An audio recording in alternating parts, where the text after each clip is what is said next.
Hi, everyone. We're going to go ahead and get started here. There might be a few other people joining us in a moment here, but I'm going to go ahead and introduce myself. My name is Trisha Pellerin, and I'm the Campus Housing Director here at SUNY Plattsburgh. And today I'm going to go over a general overview of some of the things that we offer for our on-campus housing program. And as I'm going through the presentation, feel free to type in any questions in the chat box that you'll see on your page. And at the end, or at least during the presentation, I will try to answer those and certainly leave time at the end for any additional questions that may come in as well. Okay.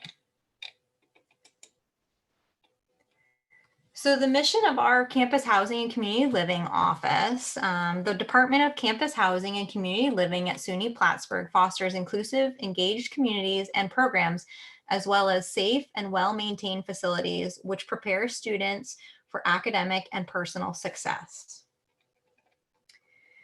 Our campus housing program is comprised of 12 residence halls.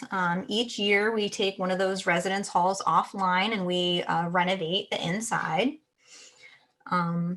Some features that our buildings offer, we have security cameras. We have 24-hour ID card controlled access to each building. So students will use their SUNY Plattsburgh ID card to access their specific residence hall. We have individual room combination locks for each room, so no keys, which is handy for students. You don't have to worry about carrying around multiple things. You just have to remember that combination to your lock. We have RAs. Rather, now we call them community advocates or CAs, which is an upper class student who sort of helps maintain the policies and stuff within the building. They are on duty each night from 7:30 p.m. to 7 a.m. We also have 24-hour, 365-day a year on-campus police protection. Our halls also meet or exceed fire codes, and we have hardwired emergency phones on each floor of our residence halls. All right, some other amenities that we have wired internet and available phone service in each room. We have Wi-Fi in each residence hall and throughout campus as well. We have unlimited access to laundry facilities in each residence hall. So there's no fee that you have to pay, each time you go to wash and dry your laundry. You pay, it's kind of included in your housing fee. So you can do as much laundry as you'd like or need to. We have fully trained, friendly, and supportive residence hall team in each of our residence halls. We have fun interactive programs and events that are conducted throughout the semester. And those are both within residence halls and campus-wide. We have full kitchenettes in each building, and depending on the residence hall, there's one on each floor. And we have lounges and study areas as well. Some of our different building styles that we offer, we have corridor style high-rise buildings, which are typically 9 floors with a basement. There's approximately 18 rooms around the outside of the building with the elevators that serve each floor, and also the shared restrooms kind of in the core. Usually how I describe it is like it's a square, and all the bedrooms are on the outside, and kind of the common areas, the stairwell, the elevators, etc., are sort of in the middle. We also have larger lounges, excuse me, on the first floor within those buildings, and sometimes within the basements, which is great for some of the programming activities we have. There's also kitchenettes and vending areas as well. And these buildings that fall into this category are Banks Hall, Whiteface Hall, and Wilson Hall. The next building style that we have is a suite styled high-rise building, which are 9 or 10 floors with a basement as well. There's typically 14 to 16 rooms that are clustered in suites, which share a restroom within each suite. Typically, those are 6 to 8 person suites. In some ways, sometimes I describe them to students as they're almost like a small apartment without the kitchen, but there is like a little lounge area within those buildings. There's also study areas and lounges on each floor of those buildings, which is on the main part of the floor for the entire community on that floor to use. And that includes the kitchenette area. And then in the first floor in the basement, those are what we call common spaces and also some vending areas as well. So those are great, again, for some of our larger programming events and just spending time with other students within the building. Again, elevators serve each floor in those buildings, and all of these buildings have been renovated, and that includes Hood, DeFriedenberg Hall, and Moffett Hall, which I should actually kind of go back to the previous slide and share that the three buildings that I mentioned here that are corridor style, Whiteface Hall and Wilson Hall have been renovated. Banks has not been renovated at this time.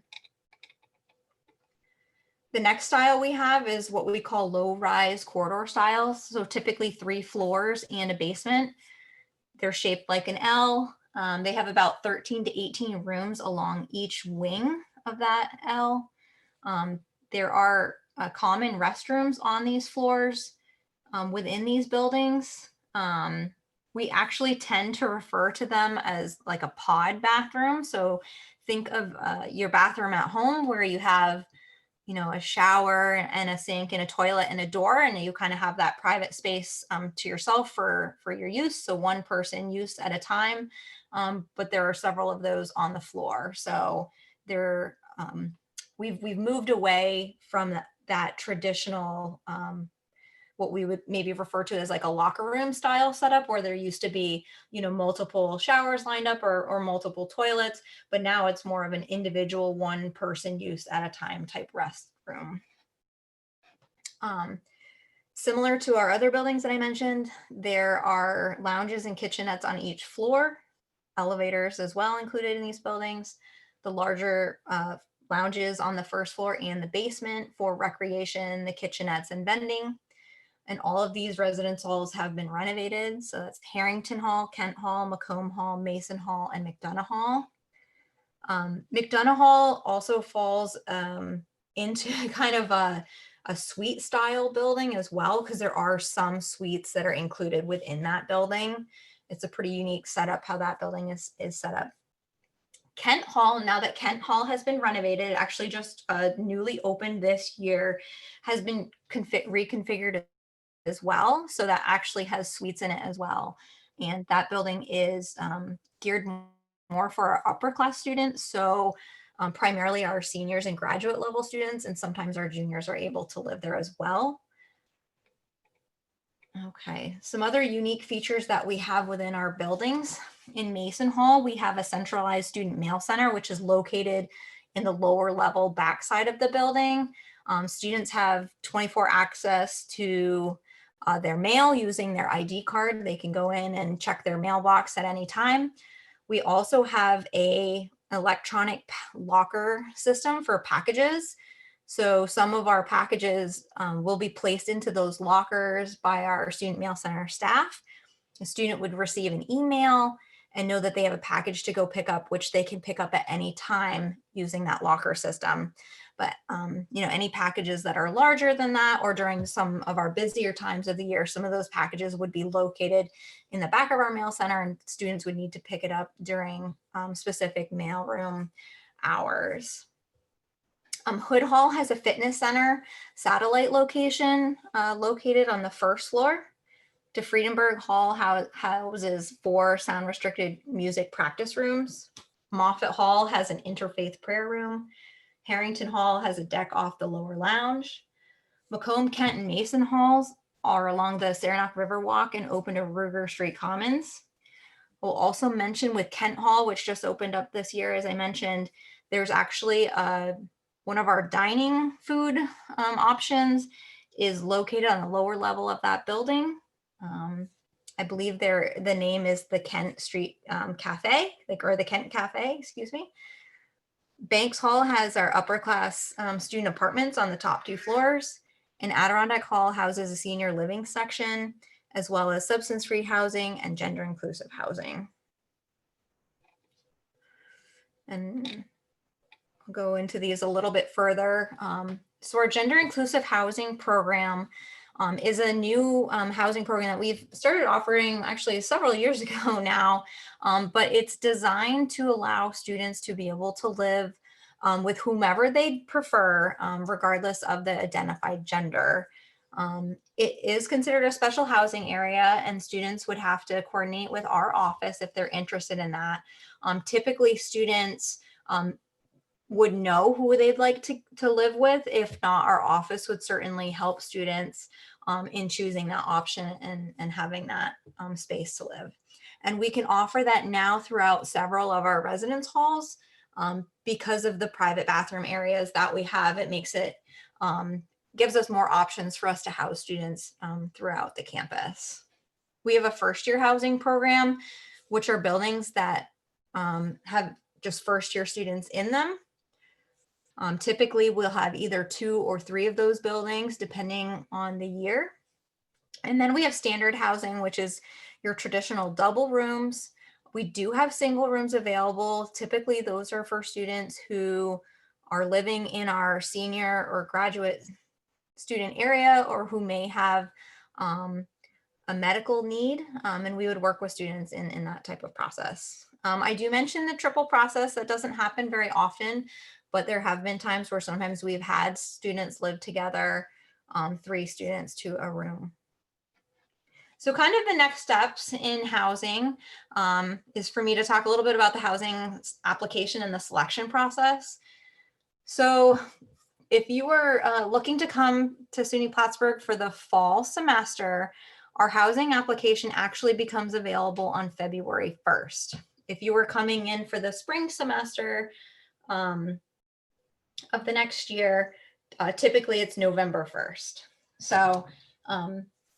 So in actually a couple days from now, not too long from now, that application will become available. The first steps that you would need to do is, once you know for sure that you want to come to SUNY Plattsburgh, is you need to pay your admissions deposit, and that deposit includes a housing deposit. Once you've done that, you'll be prompted by the admissions folks as some like checklist items, some things that you're going to need to do. And one of those things is to complete your housing paperwork. So again, the earliest date you can fill it out is that February 1st date. You can certainly go in and make changes, typically up until about mid-July.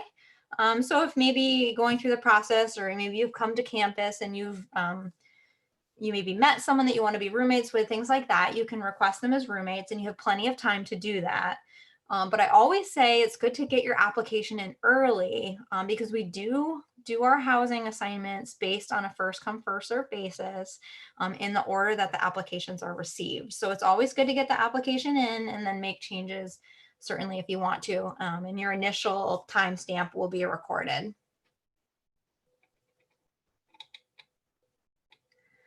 And then just this is just my contact information.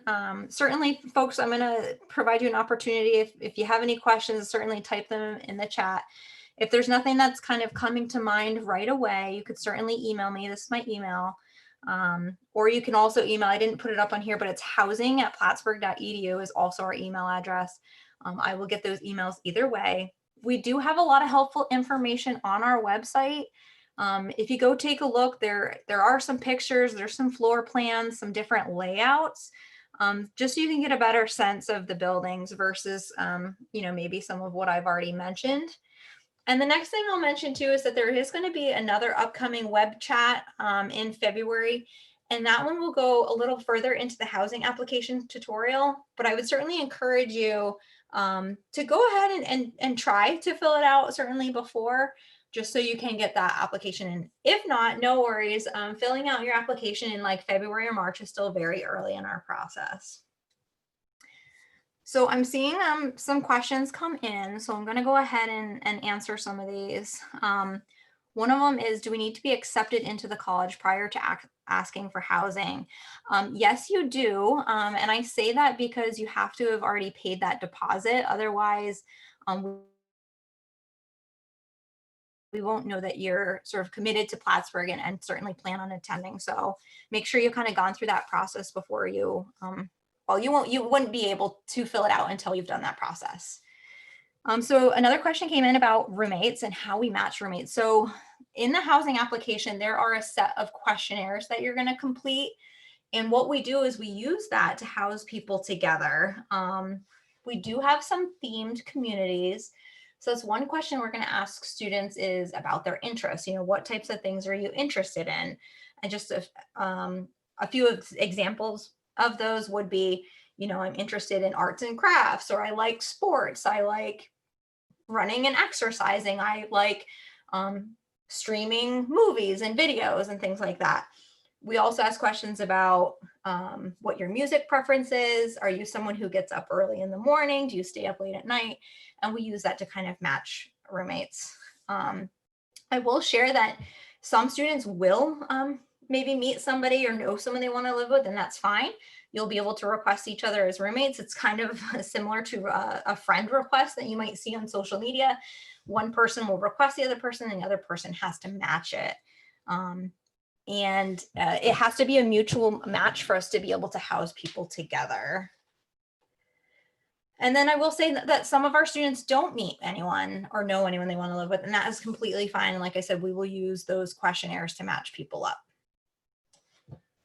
The next question is, are there suites, like 4 people in a bigger dorm? So there are suites, but typically how the suites are set up is it's 2 students per bedroom, and then there'll be at least 3 bedrooms or 4 bedrooms within the suite with it, and then that common area sort of in the middle. Question about single rooms.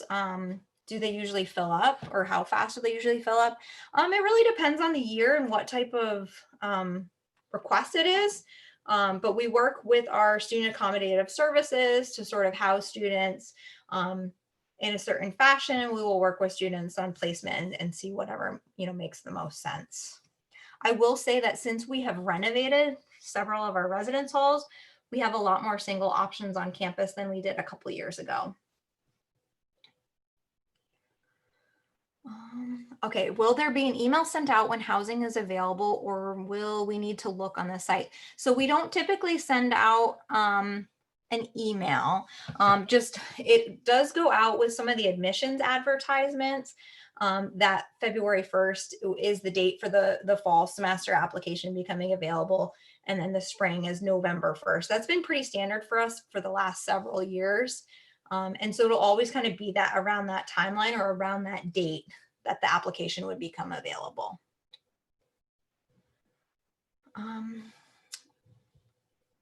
So if students are trying to access the portal, you won't be able to do so yet because we're actually not ready for students trying to access that for the fall. So you'll have to wait until that February 1st to try to log in.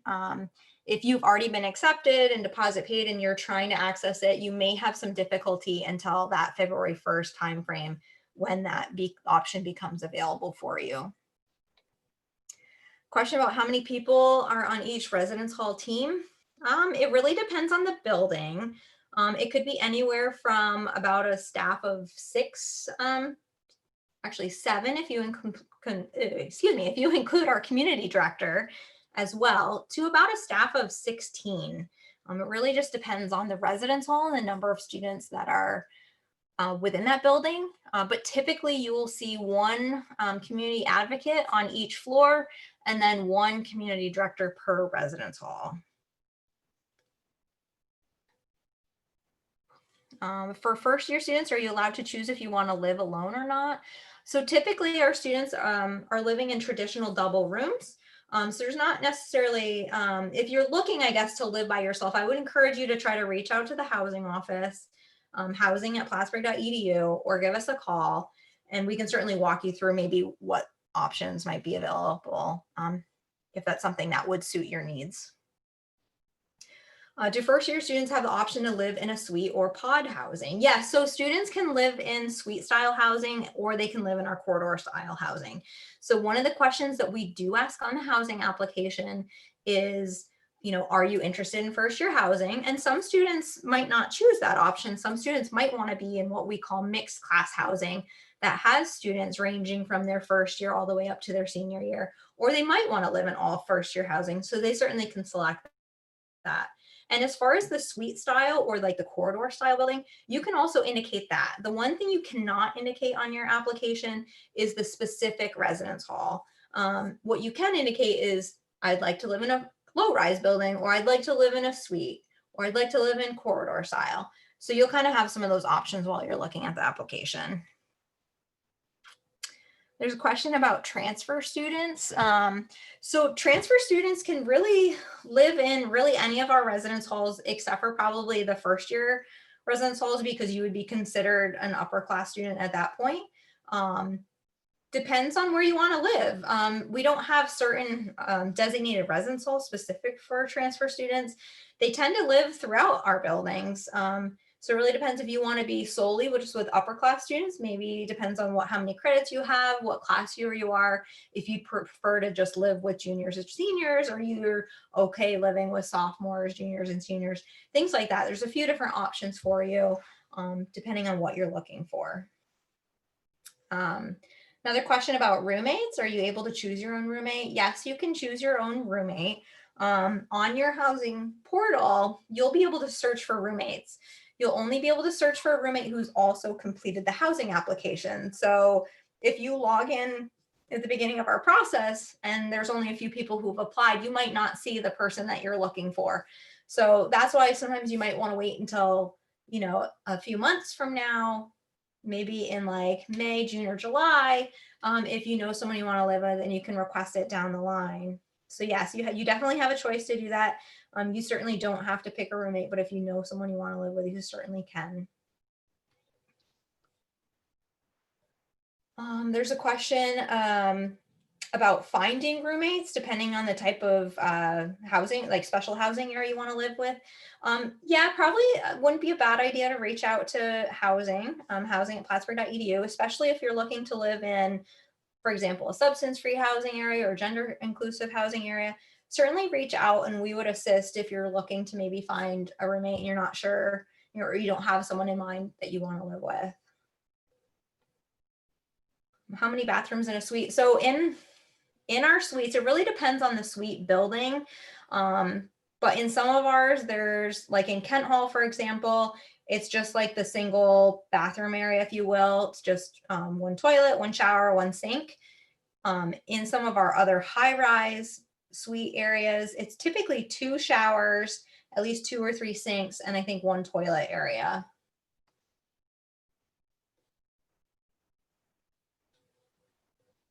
The next question I have is, would an individual be able to attend as a freshman even if they've graduated a couple years ago? Yeah, absolutely. We have students of all class years and ages and stuff coming to live on campus. So yeah, we would certainly work with you on that. Not a problem. A question about transfer students and students living with students of certain majors. We don't typically do that specifically. It's more of like if you got to know people that might be in your major or also transfers, and certainly you could try to live together. Depending on the time of year that a transfer student is coming in, it's usually more, actually, no, we do this in the fall as well. But we would tend to put 2 transfer students together, living together, especially if they maybe didn't know someone, or a transfer student with another new student, because you would both be new coming into the same experience or a similar new experience together. Another question about suites for freshmen. Yep, absolutely. First year students can live in suites.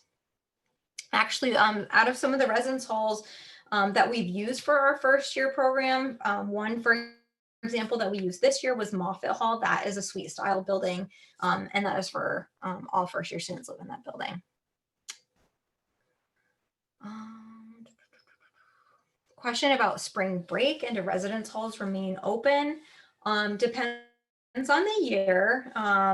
But yes, that option may be available. Typically, what we ask students to do before break periods is we send out some communication and let you know when sort of the residence halls are closing. And if you are looking for sort of a special request to stay during that time, there's a process for you to ask for that. And usually we work with students if they need to stay. A couple questions about kitchenettes and ID cards and security. So the ID card system is throughout our residence halls. This year, the only way you can access your residence hall is through the front door using the ID card. It's a computerized system that we've used for many years, and it is monitored by our university police office. Question about registering for housing if you can't get in the portal. So if you're trying to get into the housing portal now, you're going to have difficulty because the system is not registering you yet. The system is not prepared to start accepting those applications yet for the fall semester. So just be patient. That should become available for you on that February 1st date. But if you're still struggling with that, please feel free to reach out. Question about the deposits and what if you're having a hard time paying for that? I would certainly reach out. I believe that might be a good question to filter to some of the admissions staff who might be better able to answer that question, but they can certainly work with students on that. Are there student lounges in residence halls? Absolutely, yes. So basically, in most of our buildings, typically there's at least one study lounge on study lounge, and then also more of like a leisure lounge, if you will, on each floor. So one that's more for a quiet study area, and then one that, does have like a TV area and a kitchen that students can use, to cook meals if they want to, watch a show, things like that. Are cars allowed for first years? Yes, first year students can have cars on campus. You'll just want to check the Plattsburgh website. There's a certain way that folks can register their cars on campus, and there is like a fee, to have your car here on campus. How many students to a suite? Again, depends on the building. Typically, it's either 6 students to 8 students, somewhere in between there. Sometimes it's only 7. In Kent Hall, again, for our upper class students, you could have as little as 2 because of some of the options we allow students for in those. So 2 to 3, sometimes even 5 students in that building. So it just depends on the style of the suite and the room type that the student is living in. Question about financial aid and housing. You'd have to reach out specifically to the financial aid office for those questions, as they kind of help navigate the financial piece for folks. Questions coming in about coronavirus and are we able to have roommates? So as of right now, we have students that have lived on campus for the fall semester and will be returning shortly for the spring semester, and they have had roommates. So yeah. Are all residence halls co-ed? So yes, our residents are co-ed. Residence halls are co-ed. We don't have specific residents that are like all female or all male, or anything like that. We do have some residence halls that have specific gendered floors. So it could be all females, all males in the wings. Specifically, suite areas and things like that are single gendered. But if students are looking for that gender inclusive housing area, we'll work with students who want to maybe live in a suite together or live together as roommates. We'll work with. A question about guests and visitors and having folks stay overnight. Yeah, there is we do have a guest policy, but you're certainly welcome to have folks or friends or visitors come and stay with you. If you do have a roommate, it's something you would want to speak to your roommate about, just to make sure that they're comfortable with sort of having someone overnight, or even someone during the day, especially if you're trying to sleep and study and things like that. You'll want to have those conversations. And one of the last questions I'm seeing at the moment is, do we have a curfew? So nope, we don't have curfews for students. The ID card that I mentioned for accessing the residence hall, you'll be able to use 24 hours a day to access your residence hall. And certainly you as the student will be the one sort of managing your time. So making sure you come with good routines for making sure that you're successful. But yes, no curfews. But there are certain times of the year that certainly there are check-in and check-out periods. So like at the end of the semester and things like that. And when you come back for the spring semester, we have you check in just so we know that you are here and you arrived on campus. And we kind of do that to kind of keep track of students as well. Okay, so I'm welcome to take a few more questions. Feel free to type those in if you want. If not, I do have my email address there, and I'll certainly take questions there as well. So let's see. One question just came in. Are there any restrictions regarding COVID and other activities? So it's hard for me to say what the fall semester might look like. I mean, a lot could change between now and then. Currently, there are some restrictions that we've had to have just to kind of keep people all safe and stuff. But we still have been able to do some activities for students. If you have specific questions on like what types of things we've been doing, feel free to send me an email. I specifically manage the housing piece, so I do more of the housing assignments and sort of manage the students on campus. Whereas there's another individual who works in our office who works more on the community living side of things. And that person works with our student staff, and they plan the events and activities, and they can probably better explain some of the specifics around what, at least what this recent semester has looked like. What is the deadline to apply for fall? So there's not really a deadline. I mean, we do have typically like a priority time that we say, and usually that's towards the end of July. That date has not been set yet.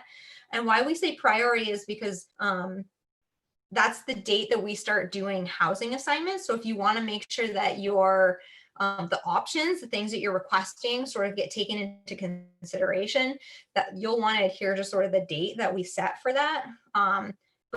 But you could, in theory, apply all the way up until the fall semester. And sometimes we've had students that have applied even into the first couple days of the semester. So you're certainly welcome to wait if you're just not really sure. But the sooner you get it in, the more likely we're able to accommodate roommate requests and things like that. Can you bring and rent your own fridge? So currently we don't have a fridge rental program, but yes, you can bring your own fridge. And we do have some of those requirements sort of listed online, but typically a small fridge that you would see at some local stores would be sufficient. What are the qualifications for being an RA? Okay, and what are some of like basically the discounts or the benefits? So that's another question that would be great for sort of my counterpart who works with the community living staff. What I can share is that typically students that get hired for that position do receive a meal excuse me, a housing waiver, and they get a meal waiver for part of a partial meal plan discount. And yes, I would encourage you to reach out to our office so we can send you like more specific on kind of what the job looks like and what, you know, we may be looking for applicants. Question about the fall and will you be able to live in residence halls? Certainly that's a long ways away, but I mean, we currently have students living on campus now who lived here in the fall semester, fall 2020, and are coming back for spring 2021. So at this point, I mean, it looks like we will be open for the fall. For students that are coming in, we'll be living in dorms individually. I guess the way I'm kind of interpreting that is, would you have a room to yourself? Nope. Typically, our rooms are double rooms, so you would have a roommate. What's not allowed in residence halls? We do have a list on our website. Typically, it's certain like heat producing items that we don't necessarily allow just for safety reasons, you know, such as candles, things like that. Certain types of extension cords are not allowed, but we do have a list of those on our websites. If I'm a transfer student, can I become an RA? Yeah, you certainly can apply. Again, that's another question. I would ask you to email our housing@plattsburgh.edu email account or my email address that's up on the screen. We can certainly give you a little more information. Can you bring your own TV? Yes, you can bring your own TV. Yeah, that's absolutely fine. How many people can you have in your room? So typically, if you're in a double room, there's two of you living in the room, but if you're looking to have someone like come over and visit, things like that, typically you say about 4 people per room, and it starts to get a little bit crowded in there after that many. So another question about one question kind of came out, actually I just said it about candles. No, you can't have candles. That's one of the things that's not allowed on campus. There's a question about cost. How much do rooms cost? So we don't have our fall 2021 housing rate set yet, but if you go to the Plattsburgh website and you type in room rent in the search box, you can take a look at what our current room rent prices are. And typically there's a little bit of an increase to that each year. Okay. So at this time, I think I'm gonna go ahead and we'll probably sort of end the presentation here. But I'm happy, after today, if you certainly explore our website, get a little more information, look at pictures and things like that. If you have some other questions about things we might offer, or maybe something that I didn't answer for you today, feel free to reach out and I'd be happy to answer that for you. Thank you again for joining today. Appreciate that. And take care and have a good rest of your day.